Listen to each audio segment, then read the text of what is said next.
Dear students, good morning to all of you. I am Ramji Gupta, your English teacher.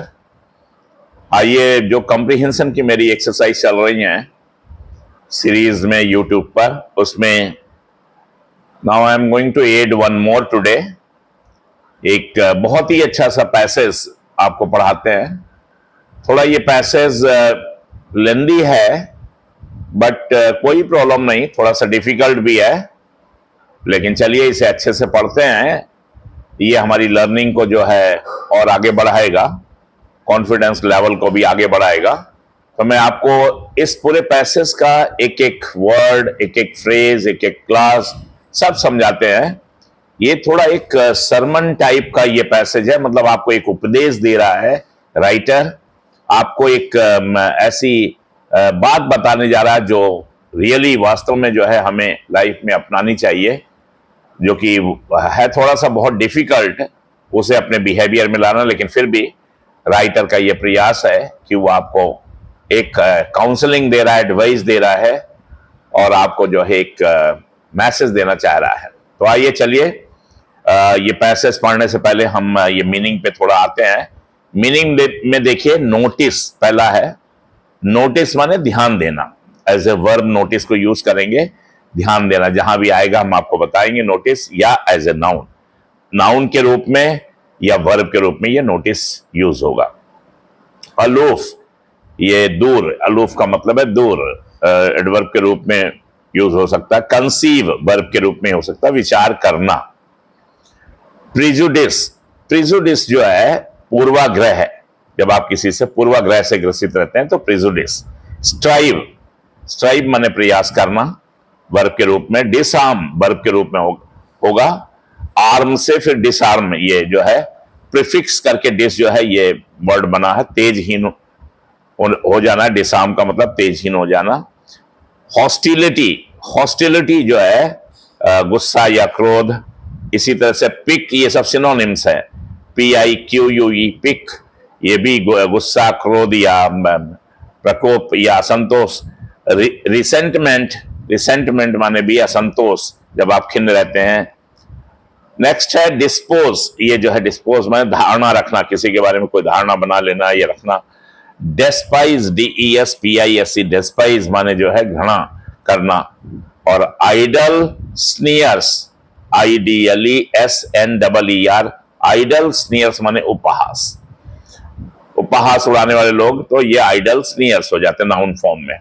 तो आइए चलिए इस passage को देखते हैं हम लोग, और आपको एक एक वर्ड, एक एक फ्रेज, एक एक क्लास समझाते हैं. थोड़ा सा लेंदी होगा, कोई बात नहीं.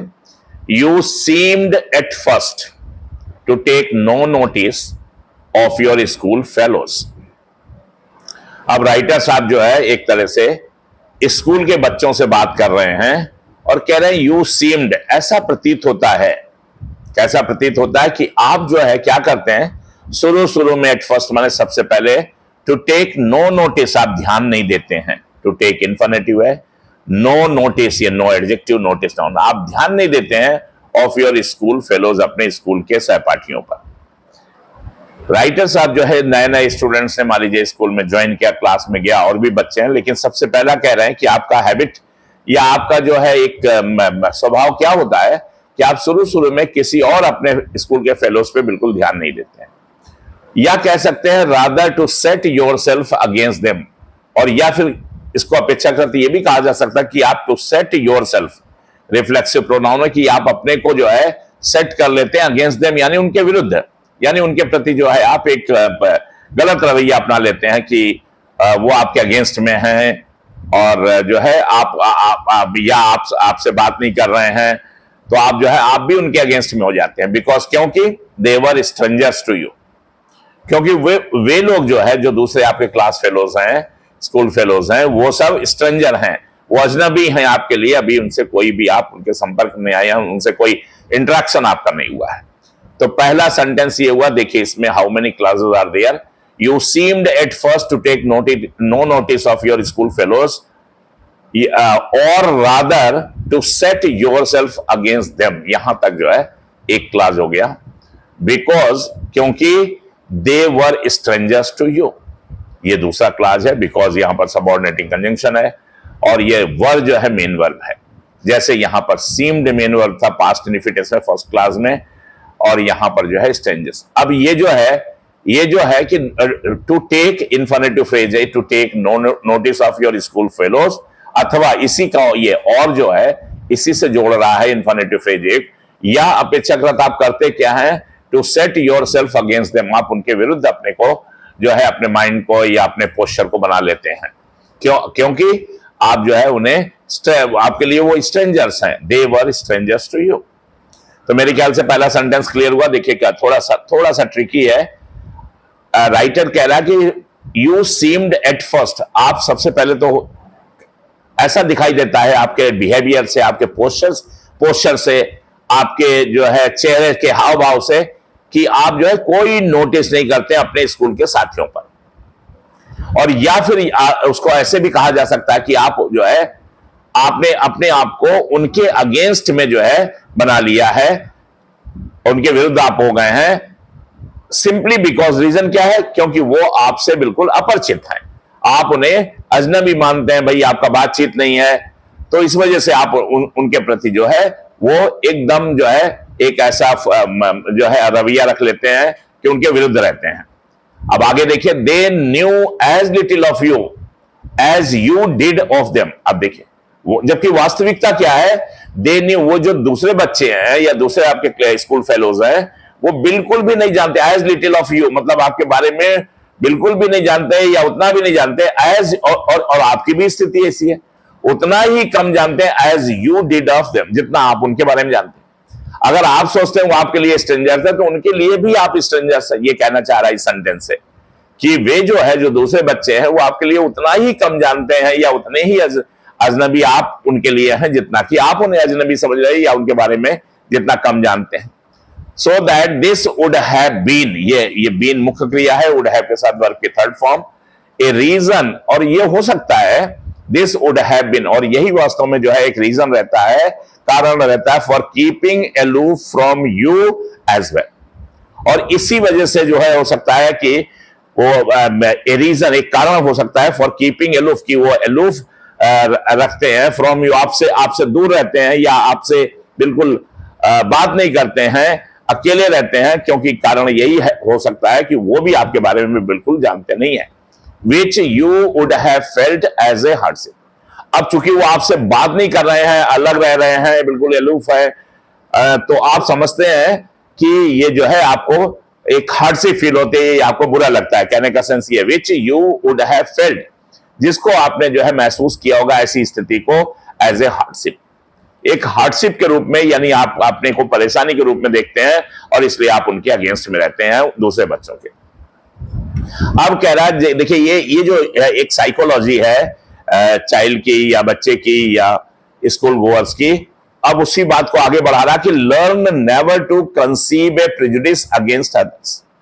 अब राइटर साहब जो है आपको सिखा रहे हैं, कह रहे भाई देखो, लर्न, सीखो, क्या सीखो, नेवर टू कंसीव, कि कभी भी कंसीव नहीं करेंगे, कभी भी विचार नहीं रखेंगे। कंसीव करना यानी विचार करना।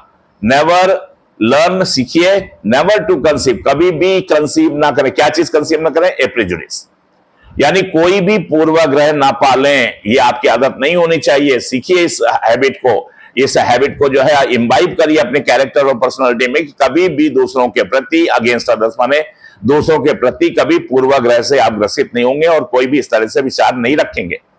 क्योंकि because you know nothing of them, क्योंकि आप तो उनके बारे में कुछ भी नहीं जानते, अभी कोई इंटरेक्शन नहीं हुआ, कुछ भी नहीं हुआ, तो फिर आप जो है कैसे पूर्वाग्रह से ग्रसित हो जाते हैं उनके प्रति। It is a bad reasoning. अगर केवल इसीलिए कि वो चूंकि आप जानते नहीं उनके बारे में कुछ भी और आप पूर्वाग्रह से ग्रसित हो जाते हैं, तो it is a bad reasoning. Writer साहब कह रहे हैं ये खराब सा कारण है। And makes enemies of half the world, और इस तरह से तो आप दुनिया में जो है दुश्मन ज्यादा क्रिएट करेंगे, दोस्त तो बिल्कुल ना के बराबर रहेंगे। आधी दुनिया को आप जो है दुश्मन ही बना लेंगे, क्योंकि आपके अंदर आदत ये हो गई कि जिसके बारे में कुछ नहीं जानते हैं और अलग थलग कोई अगर आपसे है तो आप उसको जो है अपना दुश्मन मान बैठते हैं, या आप अपना समझते हैं कि वो जो है आपको एक मेंटल जो है एगोनी आपको दे रहा है या आपको ट्रबल दे रहा है, और आप उसके अगेंस्ट चले जाते हैं। तो ये ऐसा जो ये जो प्रिजुडिस बनने का जो आपका होने का किसी के प्रति जो है आपका जो कैरेक्टर है, आपकी जो पर्सनालिटी है, या इसको एक रीजनिंग मान करके आप ऐसा करते हैं, तो आधी समझ लीजिए आधी दुनिया को आप दुश्मन बना लेंगे। अब राइटर साहब आगे बढ़ रहे हैं, do you see in them, no, do not think ill of them. Writer साहब एडवाइज कर रहे हैं, ये इंपरेटिव सेंटेंस है, निगेटिव में, do not think ill of them. Think ill of them माने उनके अगेंस्ट में कुछ भी मन में जो है वैसी बुरी बात मत रखिए, till they behave ill to you, जब तक वो आपके साथ कोई गलत बात ना करें। राइटर आपको सलाह दे रहा है, ये एडवाइस दे रहा है, do not think ill of them. उनके प्रति जो है कोई भी गलत भावना, गलत पूर्वाग्रह आप मत रखिए, टिल कब तक, जब तक कि वो आपके साथ कोई गलत बात नहीं करते हैं, सेमीकोलन, एंड देन स्ट्राइव, और इसके बाद ऐसा करने के साथ साथ एंड स्ट्राइव, आप जो है प्रयास करिए, स्ट्राइव माने है प्रयासरत रहिए, किस बात के लिए, टू अवॉइड द फॉल्ट्स, कि अगर आपको किसी के प्रति कुछ खामी नजर भी आ गई, मान लीजिए कोई आपके साथ कुछ मिसबिहेव कर भी दिया, तो क्या करना है, then strive to avoid the faults, उस फॉल्ट्स को अवॉइड करने का प्रयास करिए, विच यू सी इन देम, जो आप उनमें देखते हैं। भाई वो आपके क्लास फेलोज हैं, आप उनके अंदर कुछ कमी दिखाई भी देती है, या आपके प्रति वो थोड़ा बहुत मान लीजिए कुछ उन्होंने शरारत सी कर दी, तो आप जो है कोशिश करिए, क्या कोशिश करिए कि वो जो आपने देखा है उसको अवॉइड करने का, उनके कैरेक्टर और पर्सनालिटी से वो चीज दूर हो जाए, दूर करने यानी उनको इंप्रूव करने का आप कोशिश करिए। आपके साथ में है, आपके क्लास फेलोज हैं, दिस विल, अगर ऐसा आपका पोस्चर है, ऐसा आपका स्वभाव है, तो दिस ही, ऐसी आपकी जो हैबिट क्या करेगी, विल डिसआर्म देयर हॉस्टिलिटी, उनको जो है डिसआर्म कर देगी, तेजहीन कर देगी, क्या, उनकी हॉस्टिलिटी को, यानी वो जो आपको दुश्मन समझते हैं या आपके अगेंस्ट में जो है रखते हैं, क्रोध रखते हैं, आपके अगेंस्ट में जो है हॉस्टिलिटी रहते हैं, उसको दूर कर देगी। सूनर देन पिक और रिसेंटमेंट और कंप्लेंट, यानी शिकायत के बजाय, खिन्नता के बजाय, क्रोध करने के बजाय, वो कहीं बहुत शीघ्र ही जो शत्रुता आपके प्रति रखते हैं वो जो है उससे तेजहीन हो जाएंगे, और आपके प्रति फिर उनकी मित्रता या प्रेम जागृत हो जाएगी, अगर आपका ऐसा निश्चल या ऐसा जो है बिना गुस्से वाला स्वभाव है, बिना पूर्वाग्रह से ग्रसित होने वाला स्वभाव है, और दूसरों को इंप्रूव करने का अगर आपका जो है ऐसा उदार हृदय है, तो निश्चित जानिए कि अगर आपके इस स्वभाव से जो दूसरे आपके प्रति शत्रुता भी रखते हैं, तो बहुत जल्दी वो तेजहीन हो जाएंगे, यानी उनकी शत्रुता खत्म हो जाएगी। कितनी जल्दी, वो रिसेंटमेंट और कंप्लेंट और पिक के बजाय जो है, आपसे गुस्सा करने के बजाय, आपसे क्रोध रखने के बजाय, आपसे कन्नी काटने के बजाय, आपसे जो है मान लीजिए एक शत्रुता पालने के बजाय, वो बिल्कुल आपके प्रति मित्रता के भाव में आ जाएंगे कुछ दिन बाद।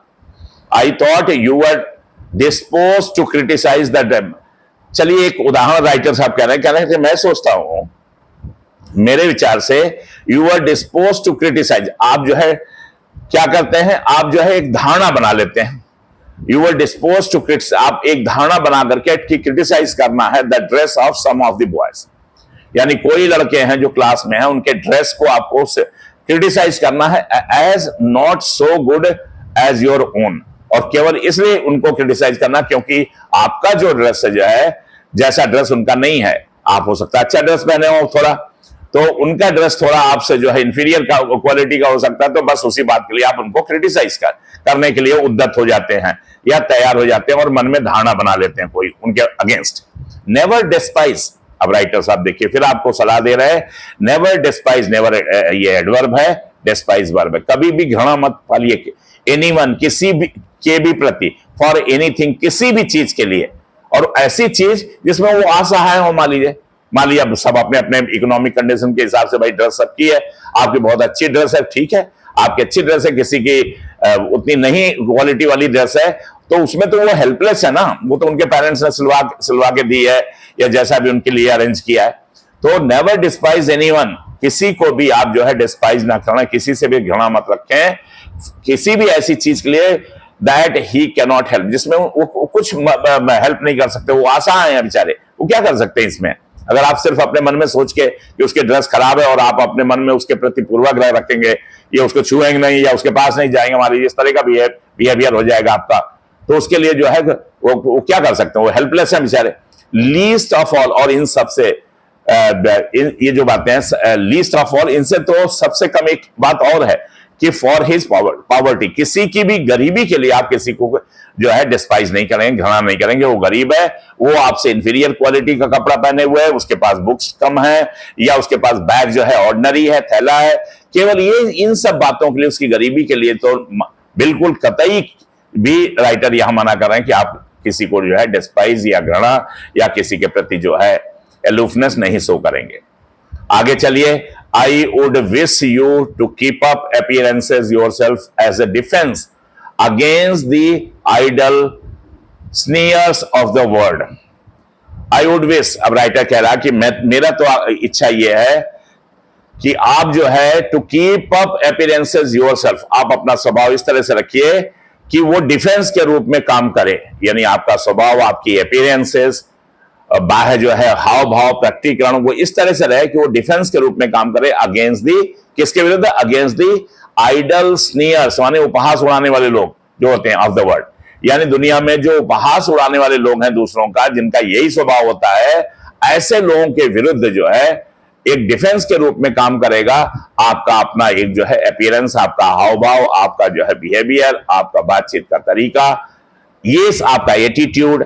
तो राइटर साहब कह रहे हैं आपका अपीयरेंस, एटीट्यूड और ये सब जो है आपका डिफेंस होना चाहिए जब आप जो है ऐसे लोगों को फेस करें जो दूसरों की हंसी उड़ाते हैं। But I would not have you value yourself, लेकिन साथ साथ ये भी ख्याल रखें, राइटर साहब कह रहे हैं साथ साथ I would not have you value yourself upon them, ये भी ना करें कि आप अपने को ज्यादा वैल्यू देने लगे दूसरों की तुलना में, तो घमंड आ जाएगा कि हाँ ये आपके अंदर घमंड आ जाएगा और फिर वही पूर्वाग्रह की स्थिति आ जाएगी।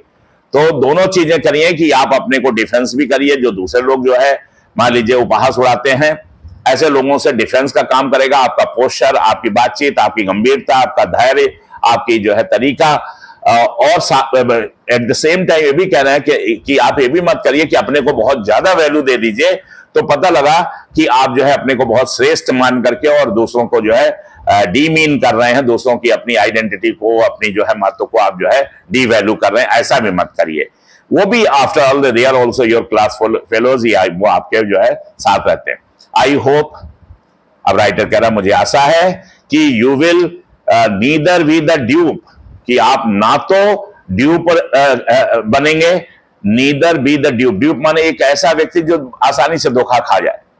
तो राइटर कहता है देखो दोनों सेफ गार्ड दे रहा है, कह रहा है कि मैं ये मानता हूं कि आप दोनों स्थितियों से बचेंगे। कौन सी?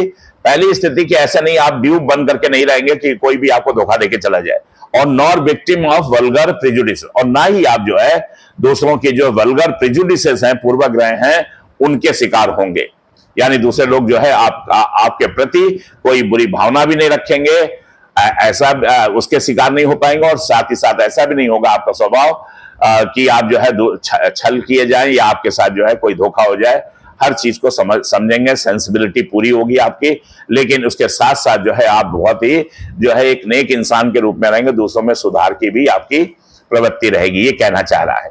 इंस्टेड ऑफ सेइंग अबव, अब देखिए राइटर साहब बहुत जो है एक बिटवीन द लाइंस पढ़ रहे हैं, कह रहे हैं इंस्टेड ऑफ सेइंग अबव, ये सारा कहने के बजाय, ये सारी चीज कहने के बजाय कह रहे हैं मैं तो ये आपको कहना चाहूंगा कि नेवर डिस्पाइज एनीवन, कि आप किसी को भी कभी घृणा मत करें, किसी को भी कभी जो है डीमीन मत करें, डी वैल्यू मत करें।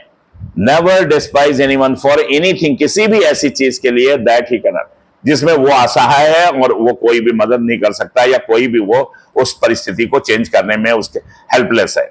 अगर कोई व्यक्ति किसी भी परिस्थिति को चेंज करने में हेल्पलेस है, तो आप उसके लिए उसको कभी घृणा मत करें, कभी उसके लिए उसके प्रति कोई दुश्मनी की भावना मत रखें, उसके लिए कभी भी कोई भी क्रिटिसिज्म इत्यादि जो है अपने मन में मत पालें।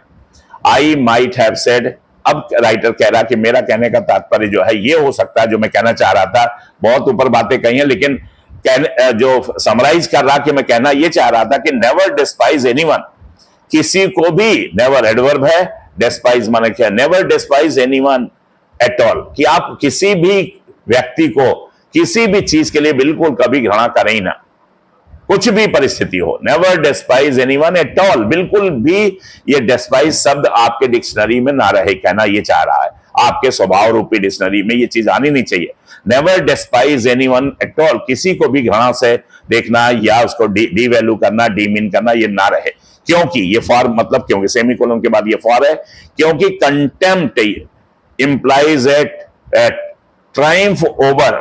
क्योंकि जब आप कंटेम्प्ट रखते हैं, किसी के प्रति घृणा रखते हैं, किसी के प्रति जो है उपहास रखते हैं, तो उसका सेंस क्या जाता है। देखिए कंटेम्प्ट क्या कहते हैं, वो इंप्लाइज, उसका मतलब ये होता है कि आप जो है ट्रायम्फ ओवर, आप जो है जीत और प्लेजर यानी खुश हो रहे हैं और जीत अपने को बहुत बड़ा समझ रहे हैं, अपनी जीत मान रहे हैं किस पर, in the ill of another, यानी दूसरे की बुराई पर, दूसरे की कमी पर, दूसरे की जो कमी है, दूसरे की जो बुराई है, दूसरे का जो भी आपको दिखाई दे रहा कि अरे उसमें ये चीज नहीं और मुझ में है।